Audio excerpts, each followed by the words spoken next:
Hey everybody, it's Allie and welcome to our Y&R Chat for Sunday, July 1st, 2018. The anonymous Newman Enterprises hacker has not only breached Newman Enterprises firewall and gotten a hold of company documents, but they've also managed to get a hold of Victor's personal medical records and have leaked them to the media. It seems that Victor has been keeping a medical condition that he has been diagnosed with a complete secret from us, the audience, and also from his family and from everyone he works with. He didn't want anyone to know this, and now it's out there in the world. I was waiting all week, every single episode, for Y&R to reveal to us what Victor's mystery ailment is, and as far as I could tell, I don't think anybody ever said exactly what it is that's wrong with Victor. Presumably, Victor had to then have a conversation with Nikki about it, and I assume he gave her all of the details, but she didn't really tell us, the audience, either. So I don't know what's wrong with Victor. I don't know how serious it is, if it's at all serious. Of course, he wants to make everyone think that it's nothing, because this news of his medical condition has been picked up by the media, who also is not being specific about what the condition is. If the medical records are out, nobody's saying what's going on. All that Victor is noticing, though, is that this bad press and this news about his health is threatening his business. All of his business partners and clients and even employees, they're all starting to pull away from the company, afraid that without Victor at the helm, the entire ship is going to sink. Do all of Victor's business partners and clients think that he's going to live forever? Shouldn't they be kind of prepared for the possibility that something might happen to him and that he might have to name a successor? I mean, I know Victor thinks that he's going to live forever, but surely everyone else is aware that he is eventually going to die. I don't know. What the heck does Newman Enterprises even do? By the way, what does the business actually do these days? Consolidating of other businesses and sometimes getting into the cosmetics game? Apps? They do apps? Sometimes they do a little bit of everything, apparently. Well, Victor has to get ahead of this bad press. So he decides to go on to the Hillary Hour and give an interview to address all of these rumors that are out there. And it created, for us Y&R fans, kind of an intriguing moment of art imitating life, because Eric Braeden also this week had to issue a statement about his own health. I feel a little bit guilty for contributing to the rumors, because we chatted about this several months back, maybe not several, but at least a month back, noting that Eric Braeden seemed a little feeble, that he was limping a little bit and seemed like maybe he was having trouble saying his lines, and we fans were looking at it thinking, okay, is Victor Newman just recovering from the stroke and everything that's gone on with him? Or is Eric Braeden maybe possibly going through some kind of medical crisis of his own? So right as Victor is issuing his public statement, Eric Braeden is also issuing his public statement saying basically, I'm fine, it's called acting, that's what I do. I I'm inclined to believe him. Eric Braeden seems to me like a straight shooter. And I mean, once a month, there are rumors circling around him that he's retiring from Y&R. It's never true. He's said it a million times. He's never retiring. He's fine. So I'm going to take what Eric Braeden said at face value for Eric Braeden's health. But Victor, on the other hand, is trying to cover up what's really going on with him. We know as the audience that Victor doesn't appear to be doing very well. Or is he? He goes on this interview with the Hillary Hour, and while he's conducting the interview on a live broadcast, it's very clear that he's weak.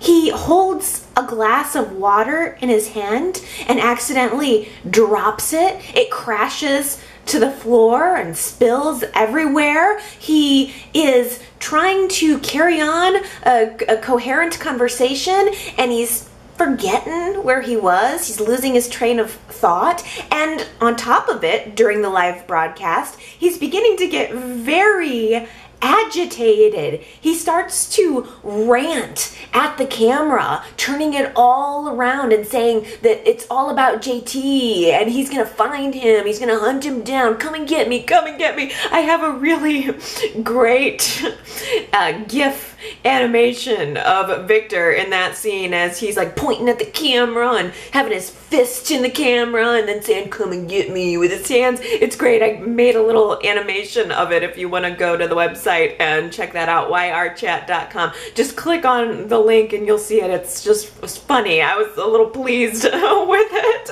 But Victor was really getting himself heated up. He was practically turning red. And there was also a really cringe-worthy moment where he starts to talk about JT's relationship with Victoria and the fact that he almost punched Victoria. I mean, Victor essentially reveals to the world that Victoria was involved in an abusive relationship with JT. I felt really bad for her, and nobody even focused on that or really mentioned it very much throughout the rest of the week, that now everybody knows the nature of her relationship with JT. It was cringe-worthy. And the thing is, Victor is so adamant that JT's the one behind all of this. He's vowing to find him and bring him to justice. And since we all know that Victor is always up to something, part of me wonders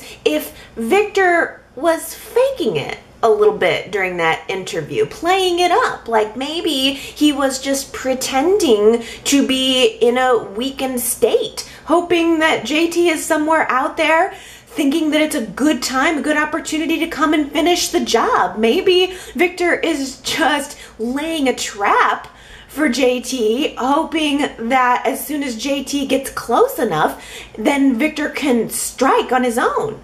All week, there really are no other suspects in Victor's mind. Victor believes that JT is the one behind all of this, and it really couldn't ever be anyone else. All the while, Phyllis and Nikki and Sharon and Victoria are all side-eyeing each other from the sidelines, starting to doubt what actually went down on Margarita night. They know that they buried the man. How could it be possible that he's still alive? Is it possible that he's still alive? Y&R did a really nice historical tie-in too when Sharon and Victoria were discussing that possibility, and Sharon mentioned her experience with Cameron Kirsten. This is something that we chatted about on Y&R while the abuse, or on Y&R Chat while the abuse was going down. Sharon had an almost identical situation where she had an abuser who she thought she killed, she thought she buried, and yet he ended up returning from the dead and coming back to haunt her and ending up being alive. So I think Y&R is trying to present us at least with the possibility that JT could still be alive. You just never know when someone is dead or alive in Genoa City. Anything is possible. Here's my question. Victoria has been insisting that the culprit is not JT. She's telling anyone who will listen that JT couldn't be the one behind this. Why isn't anyone asking why Victoria is so certain about that? To me, Victoria has been acting so very suspicious during all of this, and I would imagine that someone, maybe Ashley, especially Ashley, would start to question why Victoria's so sure it couldn't be JT. Or Abby could be the one to start questioning her. I feel that Victoria's behavior is suspicious and no one is picking up on it. The whole thing with JT is such a, it's like a looming, impending sense of doom. All week, JT got a little bit closer to Genoa City, step by step. They are tracing his credit card all the way along the way geographically as he's getting closer and closer to us. He's just outside the Wisconsin border, or he's just outside Genoa City, staying in a motel. And here's my other question. If JT is back, let's say it is JT, why would he be coming after Newman Enterprises? Wouldn't he be coming after Victoria, not necessarily Victor? Or wouldn't he be coming after Nikki Newman? She's the one who cracked him over the head. Wouldn't he want to be coming after Phyllis and Sharon and Victoria as the co-conspirators and all of this? It just doesn't seem right to me that if JT were coming back, that Victor would even necessarily be his #1 target. And I don't know what to make of the revelation we saw at the very end of Friday's show. At the very end of the show, we learn that there has been some damage done to one of the Newman Enterprises warehouses. They keep some equipment somewhere, and someone broke in to this warehouse and damaged the equipment. They do happen to have some security footage that they were able to pull up. The security footage is sent to Victor, who looks at it on his computer, zooms in on it, and it's a kind of pixelated but obvious shot of JT. It completely looks like JT's face. He's wearing a hoodie. I guess we're supposed to just assume that it was JT? JT Hellstrom, the guy who used foot powder and scotch tape to lift fingerprints off of Jack's phone one time. He's supposed to be a super sleuth. That guy is gonna go into a building to damage the place and not wear a face mask? That doesn't make any sense. And why would he look directly into the camera like that? If it is JT, he's not making very smart steps. Why would he even be using his own credit card to charge his way back to Genoa City instead of using, like, stealing a credit card and using one that he knows can't be traced back to him?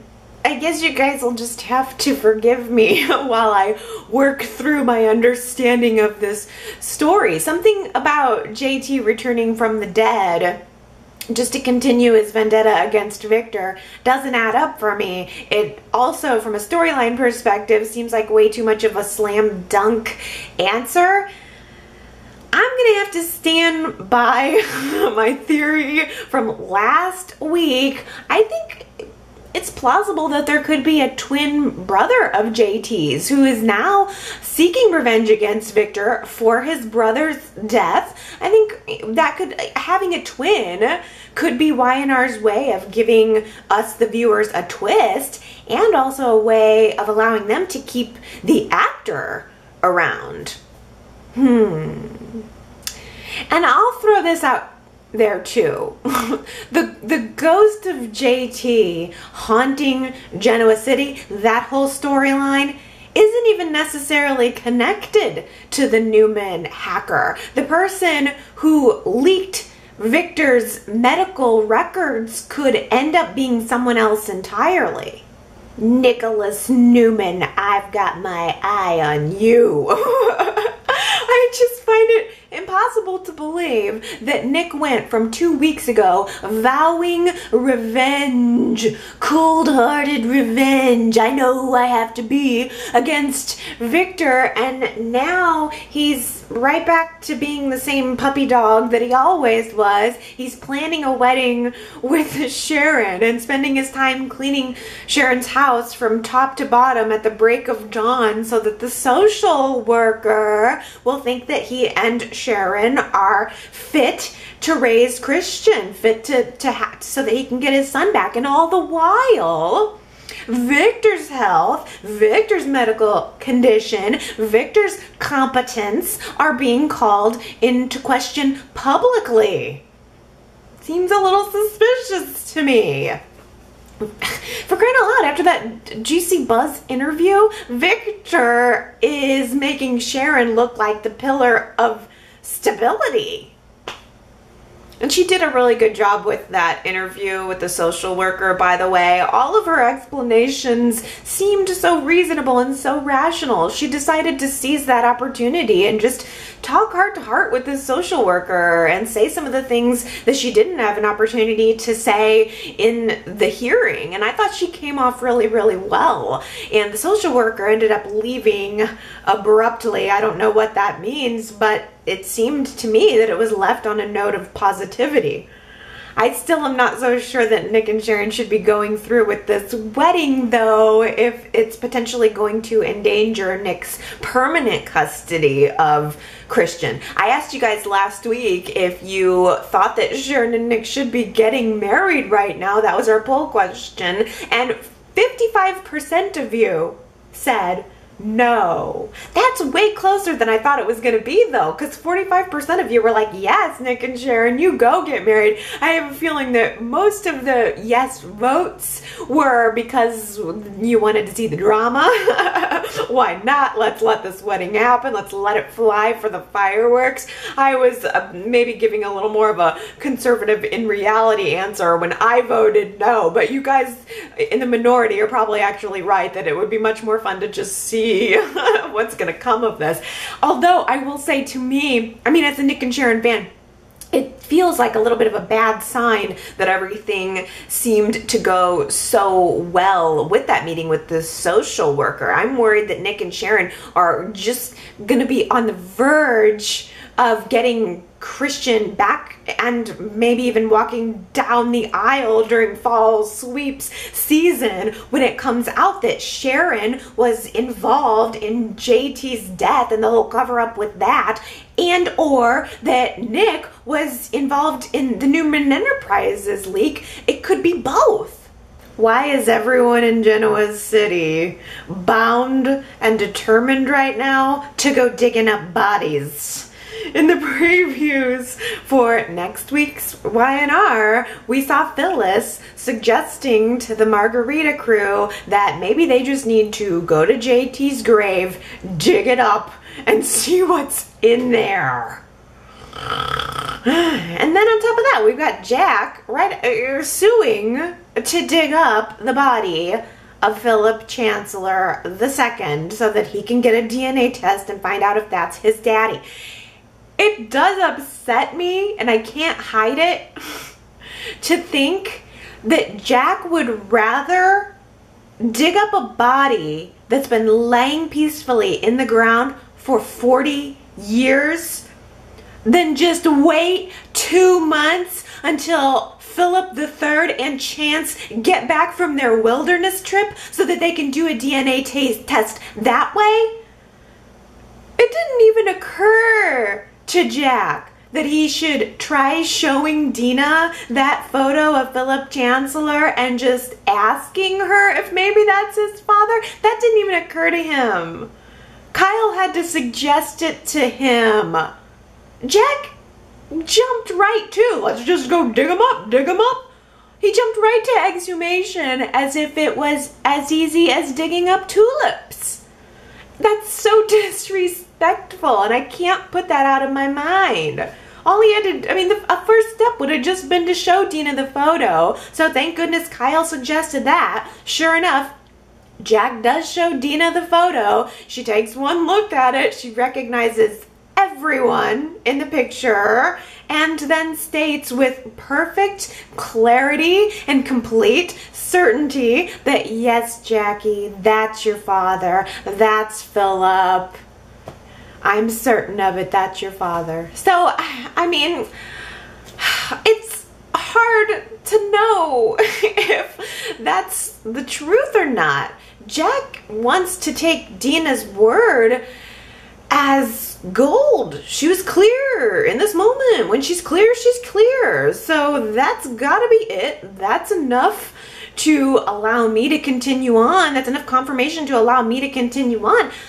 I guess I'm just sticking around on the side of, I don't think this is going to end up being true. I got to make that our poll question of the week because I want to know how believable you guys are finding this whole Phillip Chancellor II twist.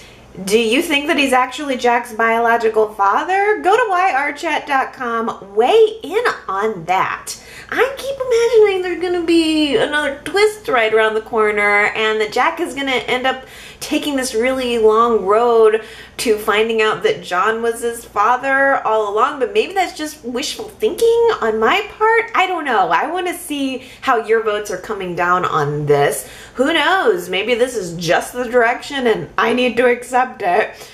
Jack certainly does not waste any time before he sues Jill to have Phillip's body exhumed so that he can confirm his DNA. Thank goodness from my perspective, though, that the judge turned Jack down. The judge said, no, I don't think we're going to take that step. But Jack's planning on just suing again and again, I suppose, until he gets the answer that he wants. The other thing that I find maybe exciting but disappointing in Jack, like maybe exciting on a character level but disappointing on a human level, is that the next time Jack goes to court, he is planning on having Dina take the stand to tell the judge exactly what she told him, that Phillip's his father. And I think that's such, it's not only a huge risk for Jack in winning his case and establishing the validity of his argument, but it's also a really big risk for Dina. I mean, what happens if she goes on the stand and has an attack? I mean, I believe on one hand that Dina, you know, if she does clearly remember Phillip II and she does remember that that's Jack's father, I can understand that she might want to, in her better moments of clarity, help him, you know, by going through with taking the stand and providing her testimony and helping her son claim any rights that he might have. But I'm also thinking that that's just not in Dina's best interest. If she takes the stand and has another spell, that could be terribly heartbreaking for her. And Ashley saw it exactly the same way. When Ashley found out that Jack was planning on putting Dina on the stand, she was so disappointed in him. This is exactly what Graham did. That's what Ashley said. This is what Graham did to her. Tried to use her to get what he wants. You're no better than him. That had to hurt. I was glad that Ashley tied that back in because it was something that makes sense to connect back to previous story, but that is really a harsh judgment of Jack. I don't think that Jack is doing this in any way to hurt Dina. I think that Jack is just doing this to help himself.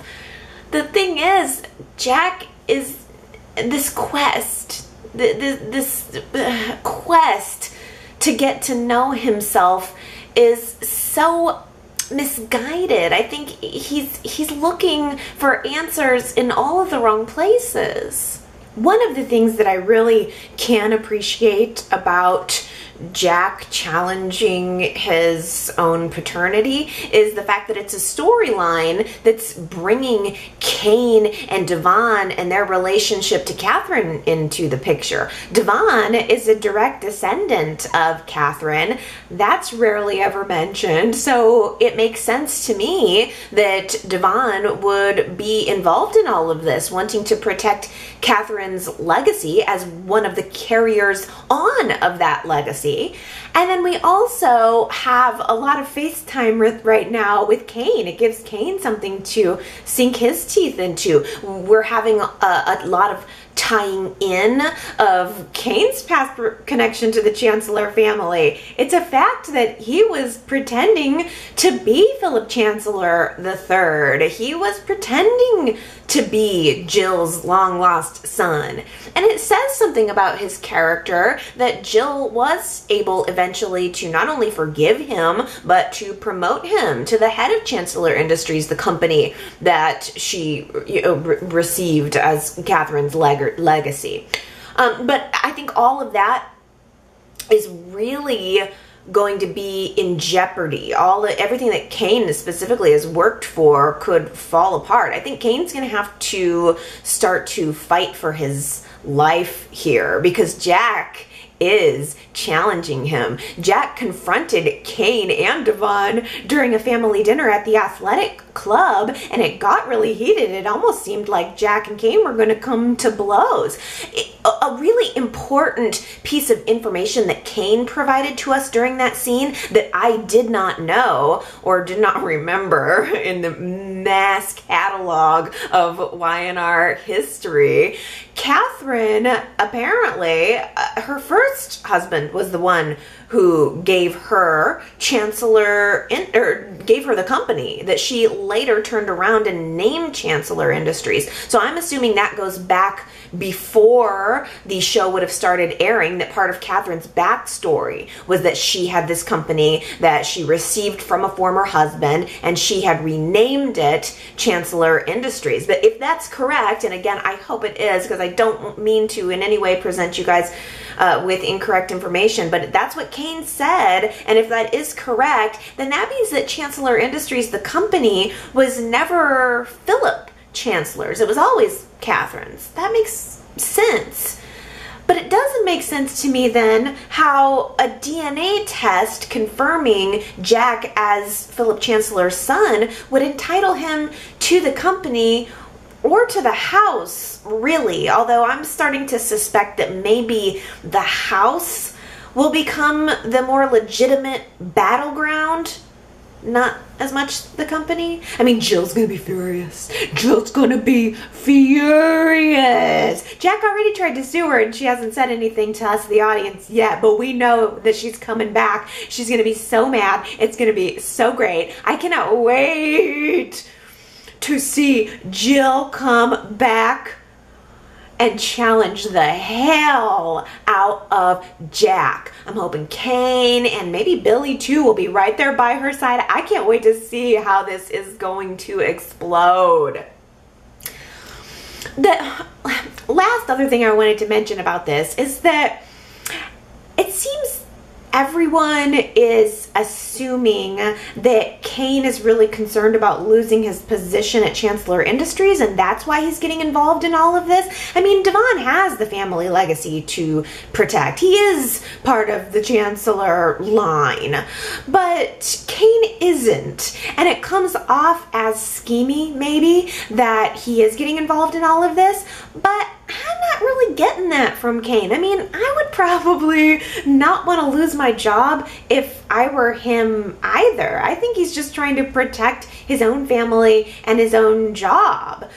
Because later we had this really beautiful stargazing scene with Lily and Cain. It was really cool. We saw Lily and Cain sitting in the lawn chairs, pictures of their faces. It's clearly night out, and then the camera shows us a beautiful night sky, and they're just looking at the stars and kind of having a philosophical conversation. It was very comfortable. It was very casual, yet it was deep and meaningful. A conversation that probably would take place between a husband and wife who are sharing a life together and trying to protect that life. And as Cain started to talk about himself and where he is, he didn't come off to me as a guy who is power hungry. I really don't think so. I think Cain's a man who loves his family. I think Cain's a man who enjoys his job, doesn't want to lose his job. He takes some kind of pride in it. But I also think that Cain sees how the idea of exhuming the body of a man, a human being, a person who's been so long loved and also so long gone is distasteful. It does dehumanize Phillip Chancellor II. This was the love of Jill and maybe Catherine too's life, but specifically Jill. This is the love of her life, and he's been lying peacefully on the grounds for so long. And the idea of exhumation is so gruesome. I mean, Jill was willing to trade all of her money in exchange for that emerald ring that Philip wanted her to have. Do you remember that storyline? Not even that long ago. So she would give everything for a little piece of Philip. And so from Cain's perspective, I'm imagining that anyone who loves and cares about Jill would just want to protect her from having to go through any more pain. Kyle is our reformed bad guy. Instead of plotting with Victor or Jack or someone else to de-seat the CEO of Jabot, he's actually crafting more ways to bring more business to the company. He was sweating this week over a business pitch that he wanted to present to Billy, and when Billy doesn't bite, Summer ends up jumping in, kind of taking over his business pitch, tweaks the idea just a little bit, and all of a sudden is able to get Billy on board and saves the day. Hey, Summer, you really know how to push someone's buttons in order to get what you want from them. What a perfect example. Summer just knew what to say to Billy to get him to jump on board, how to reframe this idea of Kyle's to get Billy to jump on board with it. She's so manipulative. Well, Summer was also sensing that Kyle needed a little loosening up. So she invites him to go to a skinny dipping session at the dive bar. It's at night. The bar is closed, so we'll just sneak in, take our clothes off, and dive in the water. Why not? Thank goodness Kyle went along with that, because that scene was probably the greatest part of my week. When Kyle and Summer got to the dive bar, getting ready to take off their clothes, she whips off her bikini top. I'm telling you, the way Kyle's eyes were darting from Summer's eyes to her boobs, from her eyes to her boobs, like telling himself, like I could see his internal dialogue saying, just keep it together, don't just stare at her boobs. Like all he wanted to do was stare at the boobs, but he felt obligated to also look her in the eye because they were having a conversation. So it was eyes, boobs, eyes, boobs. Don't mess this up, Kyle. You're having a conversation, not just looking at boobs. It was excellent. I loved it so much. And I think the chemistry between Kyle and Summer was incredible. It was incredibly sexy. The cutest little smirk sprawled across Kyle's face as she jumps on in the water, and he decides to not be a stick in the mud. He just like gets all unbuttoned and unzipped and decides to jump right on into the water with her. I loved it. I was there. I felt like I was there in that scene. It was very well done. Like you could see you could just like see the reflections of the pool at night, and it just looked so beautiful. And as soon as they jumped out of the pool, they were exactly the right amount of like dewy and hot. Oh, and they were about to take things to the next level of hotness. Like they dropped their towels and we're getting ready to get to know each other again. when Mariah and Tessa end up walking into the room, flipping on the light, and caught them. Both Kyle and Summer are standing there nude, obviously getting ready to get it on. Mariah and Tessa were mortified. Mariah was immediately uncomfortable because she's developed this new friendship with Kyle and she's had a long-standing rivalry with Summer. It's weird to see two people that you know getting it on. So Mariah was immediately wanting to get out of there, not wanting to engage, but Summer, as usual, she has to start baiting Mariah. She has to start poking around and seeing what kind of reaction she can get. Summer even invited Mariah to join them in the party, and that's when Kyle accidentally let it slip that there was more going on between Mariah and Tessa than just a friendship. Oh gosh, oh, that was so good. Summer, oh my goodness, it all started to click. For Summer, she believed it immediately, like, oh, she got it. She got it immediately. And then she grabbed onto it like she was a dog with a bone. Started going in on Mariah and Tessa, but it didn't bother me. I mean, maybe you guys had a different interpretation of that scene. Maybe you saw Summer as being insensitive toward Mariah and Tessa, but part of me thought, you know what? It's like, Summer seems to me like an equal opportunity troublemaker. I don't think she was going in on Mariah any harder than she would have if she would have found out any other piece of information. She decided to invite them along. I mean, she wasn't like judgmental at all. I didn't think about what was going on there. She said, hey, why don't you guys join us in this skinny dipping? Maybe Mariah and I can even make out. And you know what? When Summer said that, I believed it. I believed that if Mariah said, fine, I'll flip off my swimsuit. That's what Tessa wanted to do, by the way. Or if Mariah would have jumped in that pool, Summer would have made out with her. I mean, I just think that whole scene was just Summer being Summer. Oh, but when Mariah pushed back, things definitely got a little intense, and I wouldn't want Mariah to feel uncomfortable, although I really do think it's funny and maybe says something that Tessa was for it. She doesn't like Summer very much at all, but yet she was like, let's have some fun. Mariah did not see it as fun, and then it escalated a little bit to an argument between the two girls, and Tessa got very defensive of Mariah, and they both rushed off. I don't even think that Mariah had a chance to grab what she came there for. Mariah has been losing a lot of things lately. She somehow left a stack of show notes at the rooftop bar, and that's why she and Tessa were there in the first place. But Mariah also dropped her journal in the Hamilton Winters hallway. I don't know why Mariah seems to have such a hard time hanging on to that specific journal. Tessa ended up finding it and delivers it to Mariah. Well, Mariah freaked out.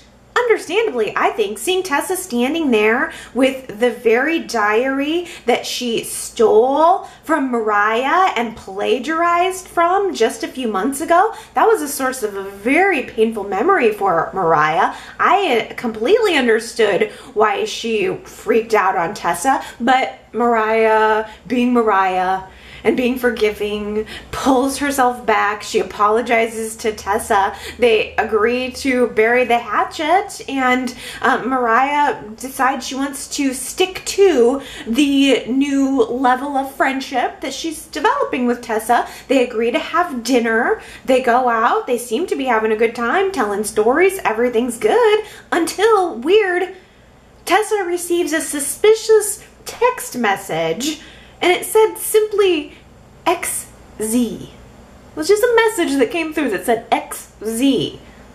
What the heck could that mean? Either it's a typo or it's a highly sophisticated NSA level spy code that Tessa's gonna need to crack. little by little, Billy is falling overboard. Get it? Pleased with myself. Maybe he's starting to feel the itch to spend money after winning at that poker game the other night, but he decides to buy a company yacht for Jabot. And that's not even the best part. The absolute best part was the name he came up with. Ready for it? Jabot. That is freaking genius. I was dying. I love puns, and that was the punniest pun that I've heard in a long time. Jabot is excellent. Whoever thought of that, I want to do a slow clap for you, maybe even bring you into a really big hug, because that's freaking funny. And Jason Thompson's delivery of that line was funny. He was in rare form. I was gagging. Yet, Phyllis is looking at him real stern. I mean, on the surface, it seemed like she was mad about it. She rushed out of his office, she went home, and Billy was assuming that she disagreed with this, what is admittedly a major purchase, an expensive decision. And I think also that Summer has been planting in Billy's mind this seed for weeks now that Phyllis is no fun. She is a disapproving authoritarian, and she's not going to agree with any of your decisions ultimately. So Billy rushes home trying to find Phyllis. He doesn't think she's there. So he's leaving this voice message for her, and he's listing all of the reasons why he believes that this yacht will benefit Jabot. And honestly, as someone who was a little skeptical of his popcorn machine idea and his redoing of the CEO office, I thought that Billy's explanation of why he really wanted to use the yacht was really good. I thought they were all good reasons. I will give him that. What concerns me, though, is some of the language that he used. If you noticed, during that voicemail, he was leaving for Phyllis. He was telling her, I think it's a safe bet. So now the language of betting, the language of gambling is starting to seep into his mind and into his actions. And after he hangs up the phone, Phyllis just so happens to appear at the top of the stairs, not as a disapproving authoritarian figure, but instead she's standing there in a sexy captain's outfit. She has the hat, she has the jacket, she has on some garter or something like that. Like, she was looking the part. She was the captain of the freaking Love Boat there. I thought that was so Summer sexy for Summer. I mean, do these two have chemistry or what? I personally think that this Billy and this Phyllis are one of the hottest couples on the show. There is so much fire between them that is an absolute pleasure to watch. It's just so fun. They end up taking the party upstairs. And what do you know? Phyllis decides to twist their sexy sea fantasy just a little bit and turn it into a game of strip poker. What a coincidence. She just so happened to find that deck of cards lying around the apartment and decides to challenge him to a game of strip poker. Oh, it was sexy, but the subtext was there. And there is now this lie between them. But it ended on a positive note. They finally, after they got it all out of their system, they lied there and they were talking to each other. And Phyllis was saying, you know, I would never tell you not to buy the yacht if your decision was to buy the yacht. I hope that you do remember that I'm still spontaneous too. I can still be fun too. I'm Phyllis. I am all of the things that you love and more. I thought that was a great moment, a great explanation, and I think she really redeemed herself in Billy's eyes. But after all of that, the whole like sea fantasy and the strip poker, they had this really amazing sex. Like, after all of that, Phyllis still seemed to feel a little insecure about their love life maybe getting stale. I'm telling you, Billy and Phyllis's idea of normal sex life is way ambitious.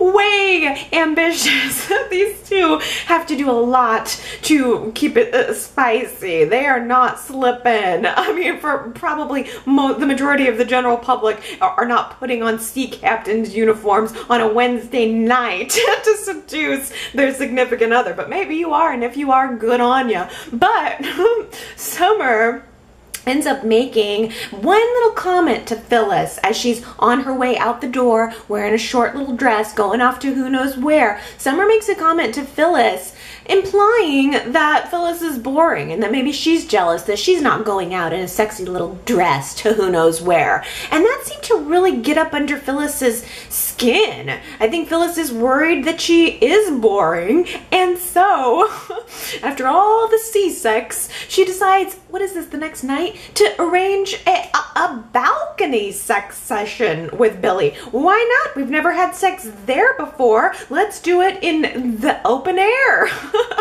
Under the night sky, on the deck. Right on the deck. In an apartment complex. I wish I lived in that apartment complex. Let me tell you, me and bathrobe Betty was standing there. Damn right, I'd be on my balcony with binoculars if my two hot neighbors were doing it on their deck. Phyllis may have been able to scratch Billy's sexual itch, but he's got another itch that someone else knows how to scratch. After Billy and Phyllis finish their session, Billy receives a series of alarming text messages from Summer. I'm in trouble. Please help me. I'll explain everything when you get here. Billy thought that Summer was in serious trouble and was needing him. I mean, I guess in a way she was in serious trouble. This is where she went in her little short dress.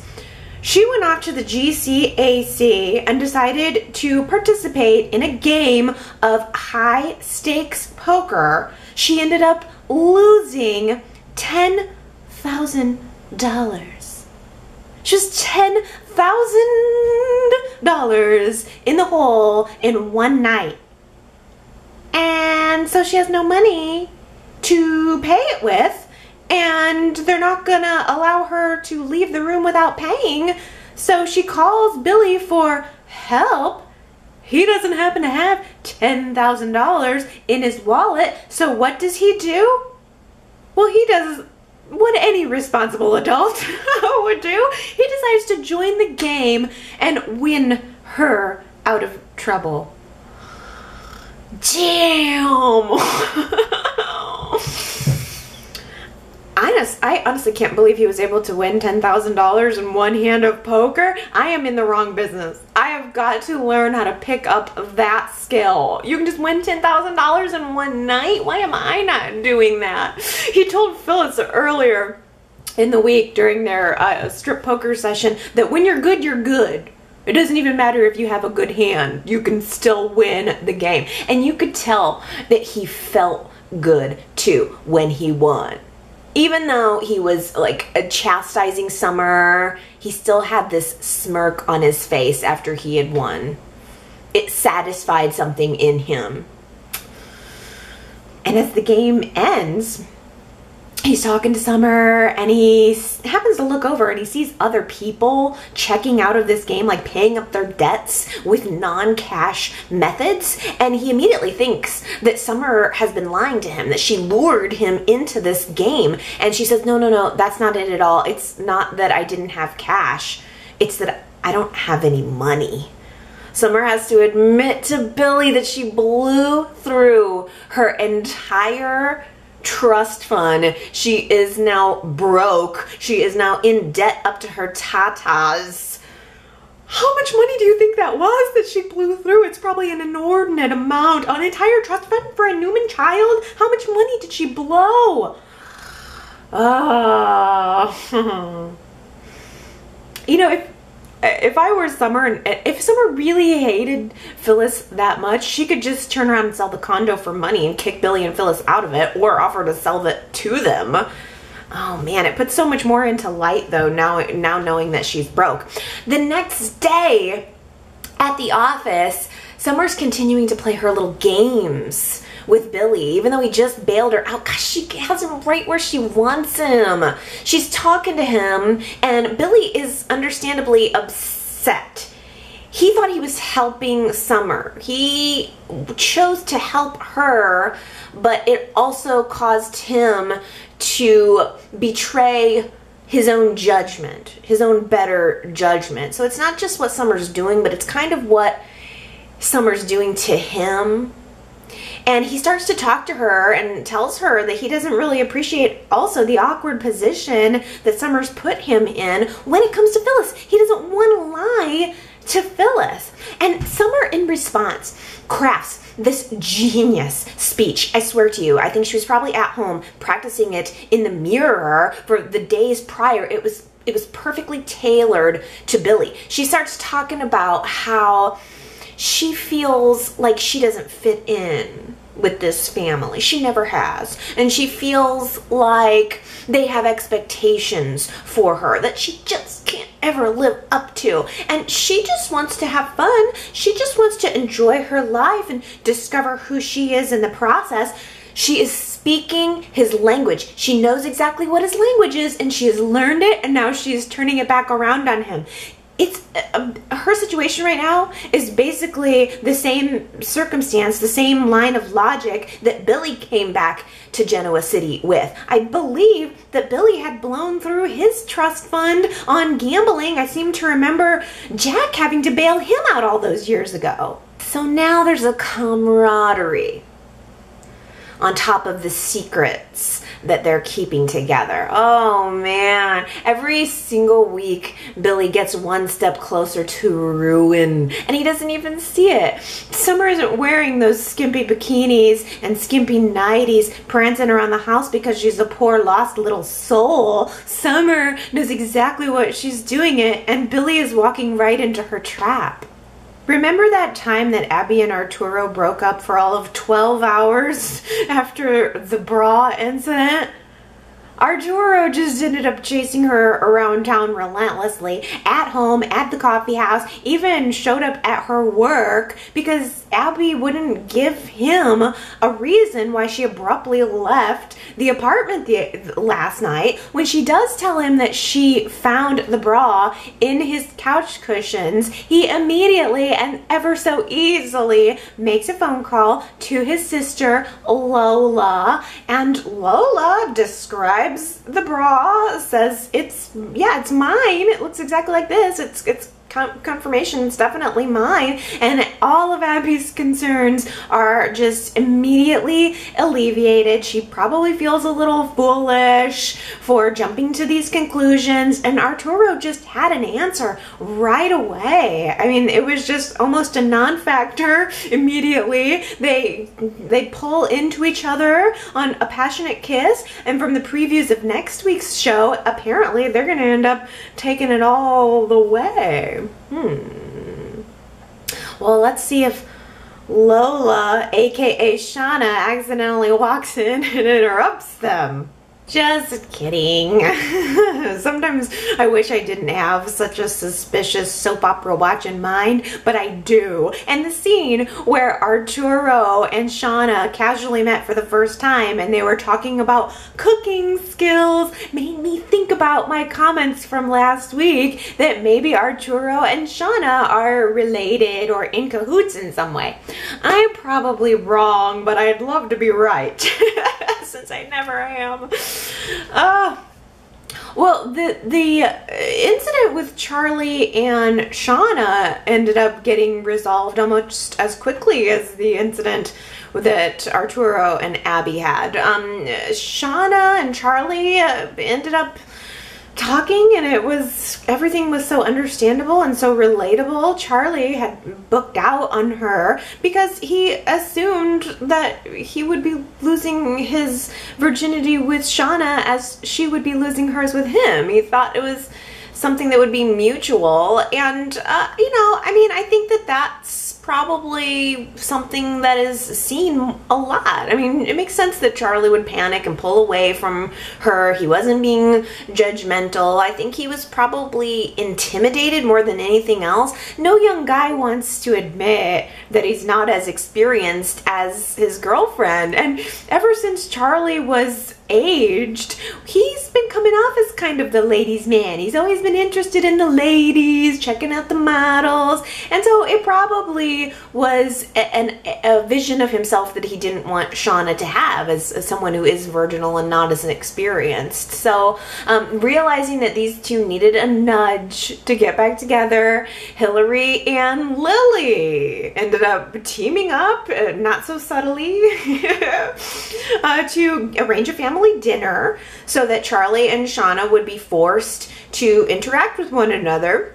And as soon as there was a little bit of commotion happening at the dining room, Charlie and Shauna did end up slipping away. They just sat down at the coffee house and they decided to talk to one another and be honest about their experience. And I really thought Shauna was very sweet and very understanding with him. She didn't come off as scheming in any way at all. And Charlie really seems to like her. So they decide to make their relationship official, and they ceremoniously changed over their relationship statuses on Faceplace. It was very cute. That was all wrapped up with a little bow, just like Abby and Arturo were.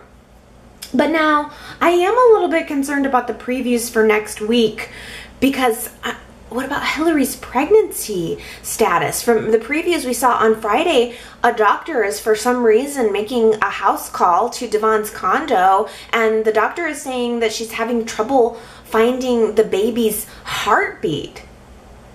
I mean, I don't know any spoilers at all, so maybe it's just a false alarm, but Michelle Morgan just this past week did finish filming her final scenes for the show. So I'm imagining that Hillary is going to be exited off the canvas in maybe August or September at the very latest. So since Hillary's gonna be gone, I don't know, are they gonna have her lose the baby, and are they going to have that be what breaks Devon and Hillary apart? And I honestly do think, here's the other tie-in here, is I do think that with Hillary gone, Y&R is going to pair Devon with Abby. We already saw little bits of hints of their chemistry during that modeling audition scene. And also Abby and Devon dated in the past. I want to say that was when Marcy Ryland was playing the role. So I just have a feeling that that's going to be the path that those characters are going to be moving in. And if that's the case, I mean, I don't know, do you think Devon and Abby would make a good potential couple? And if Abby's not with Arturo, then that does mean that he would be toast, whether he's up to something sneaky or not. I've got some good news and some bad news for you, chatters. Which do you want first? Bad news? Okay. It's bad news to me. Eileen Davidson is leaving The Young and the Restless. Ashley is leaving the show. I am floored. Didn't see it coming. She's become a staple of the show, almost like a piece of furniture, a set piece, for crying out loud. Maybe that's why she wanted to leave. I don't know. She didn't really give any explanation, just saying that she was wanting to free up some time and not, I guess, make her schedule a little more open. So I don't know if she's got some other projects she wants to work on. I certainly hope that the door is open for a return. She is such a phenomenal soap opera actress. I mean, she's been on several shows and she's just so good and so beautiful. I don't know, maybe she wasn't satisfied with her storylines, but I think it probably can't just be that. I don't think you just leave just because you aren't happy with your storylines. There's got to be something more going on. I would love to see her come back if possible in the future. Or it's possible that they might recast her. Who knows? Anything is possible. But speaking of recasts, I'm going to give you our little bit of good news. Are you ready for this? This is what we were asking for.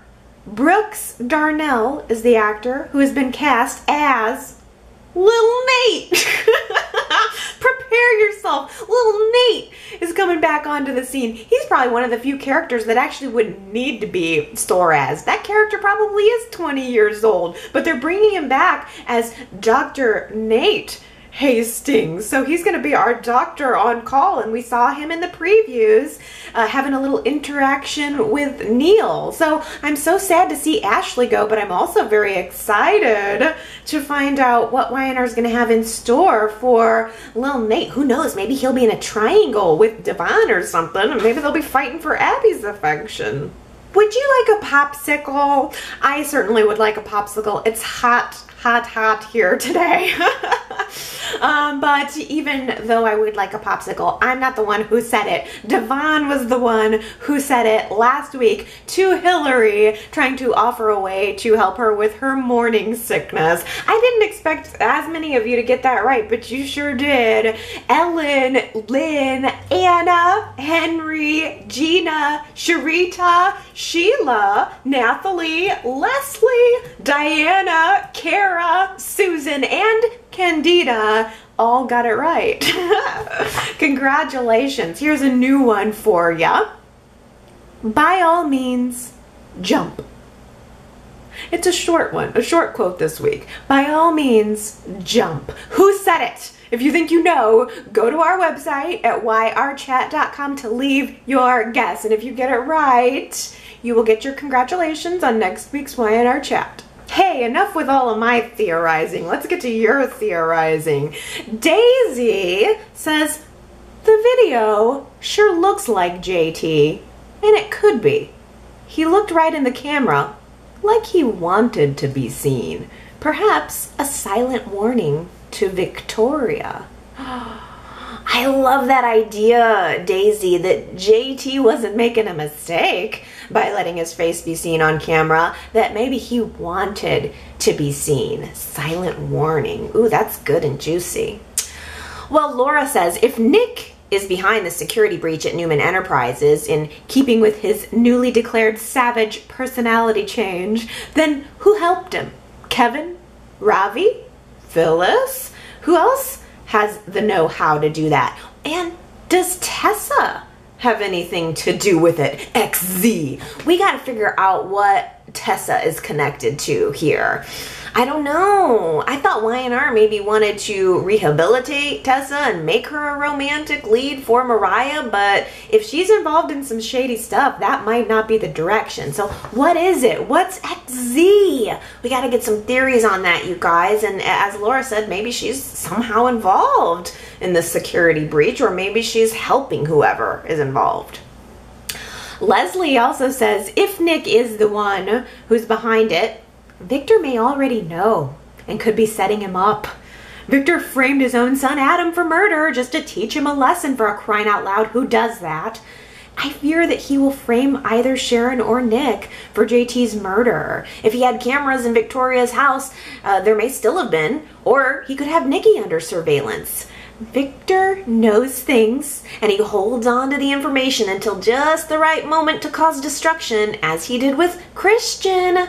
I'm very worried for Nick, and even more for Sharon. Dang, Leslie, I hadn't thought of that, but I feel like Victor is up to something. I was theorizing that maybe he's faking his illness, but maybe he just knows everything. We should probably always assume that Victor knows everything. You could be right. I know, he's always got another ace up his sleeve. Oh.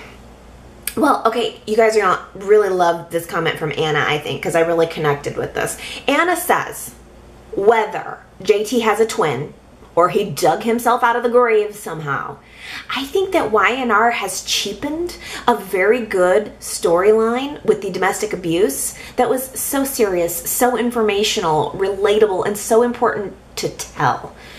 Anna, this is the crux, I think, of why I'm trying to make an excuse that JT's not alive and that Y&R is going to do something like a twin twist, because that domestic abuse storyline was so effective. It was so immersive. I was just in it, and it really meant something. It felt like a monumental storyline somehow, and I 100% agree with you that it is kind of cheapening it to turn it into a ghost story. I mean, we saw the previews teased for next week's Y&R where Sharon and Nikki are looking out the window screaming as if they've seen a ghost.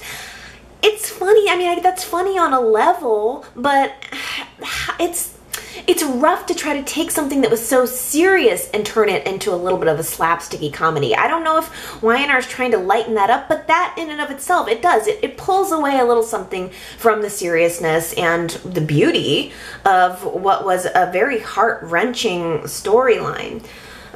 Yeah. Gosh. Well, here's a comment from Ellen saying, I just can't get into the Christian custody storyline. It doesn't make any sense. Both Phyllis and Jack love Nick. They would both testify for him about the whole Marco disaster. Phyllis should be suggesting it. And Gary also says, why isn't Phyllis doing what she does best? Haranguing Nick with a sledgehammer over using the Marco debacle to best advantage in custody case while bringing Victor down for good. That woman is a dog with a bone, and she should never say die on this situation. Both very good points about Phyllis. Phyllis is always right there to tell Nick what to do and to push him along, especially when it comes to his relationship with Sharon. But she is very hands-off when it comes to this custody case issue. Where is she offering that advice? She was so incensed over everything Victor did to her with Marco. You would think that she would be right there offering to testify, offering any kind of assistance possible. It's a little disappointing maybe that Phyllis is a pick and choose friend that's used for a lot of different things. I mean, maybe they just have the character involved in too much right now, and maybe if she was involved in it, I'd be complaining about her being up in everything. But I think it's still a very good point. Oh, about our poll question for last week, should Nick and Sharon get married? Laura says, I voted yes. I want them to dig themselves into a quagmire just so that Faith can say I told you so. Zing! That's funny. I think that's probably the reason why most people wanted to see Nick and Sharon get married, just so Faith can stand there with her little finger and say, Mom and Dad lied to me once again. That kid's gonna be screwed up. Shakona says, here's another suspect for the Newman leak. Kane. He worked closely with JT and was one of the last people that spoke to JT. We all know that he wants power and control, and it seems like just the kind of thing that he would do. I really hadn't thought of that. Crystal here also says Kane has had actual character development, and I'm sick of his past being thrown in his face and Kane not being able to respond, especially by someone as hypocritical as Neil. So we've got some pro-Kane and some anti-Kane. I don't know, I just didn't pick up on that. Maybe the stargazing scene washed any concerns I had about Kane far away. I think he's going to be going on the defensive when it comes to Jack and Jill. I don't know that he has exactly the motive on the Newman leak, and I don't know that he has the know-how. I'm not sure. We'll keep an eye on him. We'll see how he develops. Consuela says, I loved Jack's confrontation with Kane. Jack's little smirk is so adorable. I honestly love when Jack is devious. There's just something so endearing about him when he's doing something a little devilish. Diana also says, I'm enjoying Jack's character too. It's nice to see Jack on a mission and taking charge of his situation. He's always portrayed as a loser to Victor, so it's exciting to see Jack take a stand for what he believes in with such confidence. Jack's ready to take on anyone that's trying to stand in his way, which is quite a few people.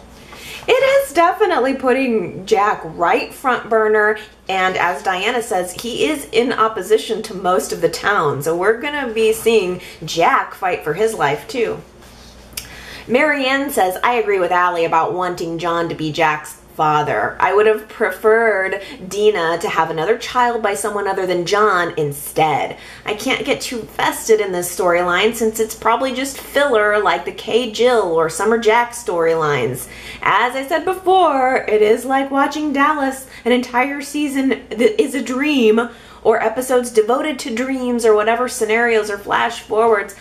Mary Ann, it is kind of hard for me to put away all of the years of history of thinking that Jack is John's son and flipping my switch over and just going, okay, I guess Phillip is Jack's father. I am really curious to see the poll results and comments this week because I wonder if other people are feeling that way too. I know sometimes that as longtime fans, we do want to hold really tightly to the things that we feel are core and fundamental about the show, and we're so passionate about it that it's easy for us to go, no, I don't want change. And I worry that that's what I'm doing, but at the same time, I'm just having a hard time adjusting to this new potential reality. I, for one, am thinking that there is and hoping for a twist.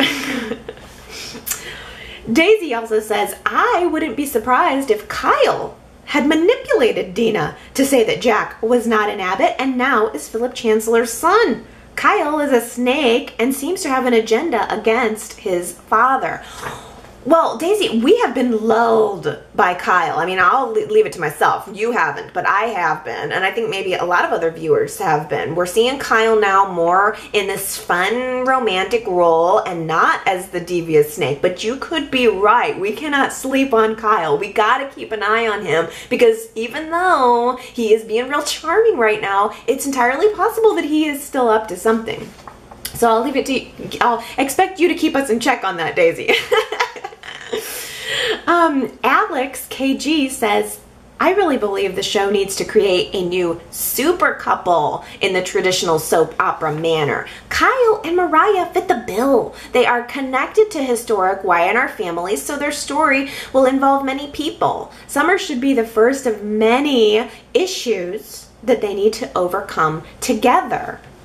I wonder if the majority of people are really loving Mariah and Kyle, because that seems to be a comment that I hear over and over again. I really like Mariah and Kyle. Is everybody jumped off of the Mariah-Tessa bandwagon? And maybe what we're seeing is Y&R quietly writing Tessa out of the picture, making her betray Mariah once again so that they can move Mariah into a direction of a relationship with Kyle. As far as her sexuality, Y&R did make sure to establish Mariah saying, well, I'm attracted to women, but I'm also attracted to men. So it is possible that they're going to move her in that direction. I like their friendship even at the very least.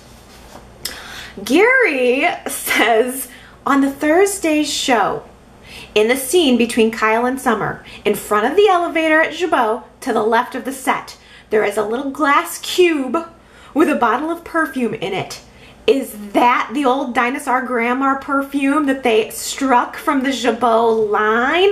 I love that you noticed this, Gary, because I saw it too. Out in that foyer, there is the display case of some past perfumes of Jabot. That's just such a beautiful tie-in to the show's history. You know that they've got those sample bottles of perfume stashed in the prop room somewhere, and I think it's really, really smart and respectful of the new head honchos at Y&R to bring us those little touches of our history in our show. I looked at that scene, I downloaded that episode, and I zoomed in real close on that box, Gary, and it didn't say anything about, what was the name of that perfume? It was like something Riche, can't remember. Didn't see that on the label, but I did see a couple bottles of an old perfume called Tuvia. I want to say that was maybe somewhere around turn of the century. Jabot had developed an old line of Ashleys that she had developed, and Jack grabbed it and brought it into production. It was called Tuvia. So if you look at that, there's like this box that has flames on the side, and then there's a bottle. Both of those say Tuvia. Drusilla was involved in that storyline, and she was working with a chemist named, I think it was Damon or something like that, if that rings a bell for anyone. But I didn't see the old grandma perfume. Nouveau Riche? No, it wouldn't be Nouveau Riche. I can't remember what it was. Darn. But I think that would be a good place to put it. And I'll keep an eye on that box and see if anything else pops up that are little names that I might notice. T. Nicole says, Jabot is one of the most adorable things I've ever heard. Good job to the writers on that one. Billy being all proud and excited about that name, and Phyllis exhaling he had her at Jabot. Just pure adorable. I agree. Ellen says, Billy keeping secrets from Phyllis makes no sense. That's the Billy of years ago. Phyllis will understand that he slipped up and gambled again. Screw up Billy is a repeat storyline nobody needs to suffer through. Why throw away all of the growth that Billy has shown over the past few years? Wow, what a point, Ellen. And I agree. I have become a very good, I've become a fan, a loyal fan of Billy's ever since they dropped the screw up Billy thing. Because I just can't get on board with somebody who has that repeat pattern of behavior. Like, I need people who know who they are and try to be better than it. And I think you're right that what Billy is doing now and going back to the gambling symbolizes a regression of the character. And it's not that people and characters can't have missteps, but we need to learn from those missteps and move forward. So ultimately, yes, you're right. Billy needs to talk to Phyllis. He needs to get this off his chest. He needs to do something before he makes an even bigger mistake than the ones he's already made. Shakona says, I thought that also that Arturo and Shauna were connected, but not in a brother-sister way, more like a Bonnie and Clyde way. She might even not be as young as we think she is. It is so hard to not be suspicious, right, of these secondary characters who always get stuff pinned on them. Nathalie says, I know it may be crazy, but could Arturo be working undercover for Paul to bring Victor down and infiltrate the family? He has ties with Nikki and Abby, and he's working on a project with Nick. Everything's possible. Let's talk about our casting updates here. Justin says, within months, 3 major actresses have left Y&R. Melissa Claire Egan as Chelsea, Michelle Morgan as Hillary, and now Eileen Davidson as Ashley. Maybe they don't like working with Mal. Maybe we'll end up getting another executive producer and head writer again. I don't know, Justin. I mean, there's probably a lot of reasons that contributed to those. I don't know if it has anything to do with Mal. I did see a tweet that Doug Davidson seemed not very happy with the direction that the show has taken as of late, and the fact that the characters seem more plot driven than character driven. So who knows? There definitely could be some dissatisfaction going on behind the scenes. We've seen it before. We could see it again. A lot of times Y&R, even especially within the past decade, has been a little bit of a revolving door as far as who's in charge. Oh, this is something else from Tiffany here. Tiffany says, you know what? I think we're all going about this Hillary leaving the show thing the wrong way. We're all expecting her to leave town, maybe get a recast, but what if it's a classic mother dies during birth scenario? I mean, think about it. Devon wouldn't just let Hillary leave with the baby, and Hillary wouldn't just leave the baby behind. There's no talk of Brighton leaving, but Michelle has confirmed that she will be. Could this be possible? That didn't even ever occur to me. Not in a million years did I even think that they would be killing off the character of Hillary. Hillary! It could be, Tiffany. It really could be. Oh, anguish. That would be anguish for me. But you know what? Maybe that's a good ending. If so many people really dislike the character of Hillary, and so many, it's like an even split. The amount of people that love her are matched by the people that hate her. If they kill her, they make the the character of Hillary kind of a martyr angel, like forever. Oh, we'll miss her character, and the people that hate her would be happy to see her die. Oh man. You might have nailed it. Oh my goodness. I'm excited to see what they do, because I love Michelle Morgan, and I think no matter what they're gonna do, she's gonna knock it out of the park. It's gonna rip my heart out. I'm gonna love it and hate it. Oh, cheers. Cheers. And one more thought on the casting thing here, and we'll end on this. Superplex asks, who would be an ideal candidate to replace Ashley? So let's say that Y&R is going to recast Ashley. Zoberplex asks who should be the recast. Zoberplex suggests Valerie Wildman. Now, this is someone I think who was on Days of Our Lives. I don't know who that is, but I wanted to toss that out there because I'm sure you guys know who she is. Sandra had said maybe Cynthia Watros. That actress actually played the role of the original Kelly. I thought she was great. I loved Cynthia Watros, and I definitely could see her being an Ashley type character. I guess for Guiding Light fans, she also played the character of Annie, so that's a possibility. And I like Diana's suggestion here of Brenda Epperson. Brenda Epperson was the actress who already played Ashley many years ago. In fact, she was the first Ashley I ever knew. This was the Ashley in the 90s who was playing the role when I was watching the show. So I think she'd be a really excellent cast. I mean, she's beautiful. If you look up pictures of her, Brenda Epperson, she's just gorgeous. She could nail it for sure. Those would be some really hard shoes to fill. But I thought we'd toss that out to the group. Thank you, Zoberplex, because that's an excellent suggestion. Let's see what everybody else can come up with. If you had to recast the role of Ashley, which actress would you pick to do it?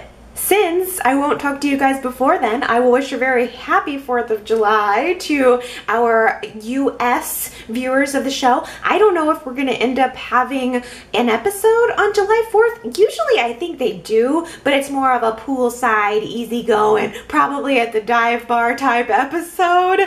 I'll have to keep my eyes open for that. Hopefully it's a full 5, because even if it's an easygoing episode, I still want my 5.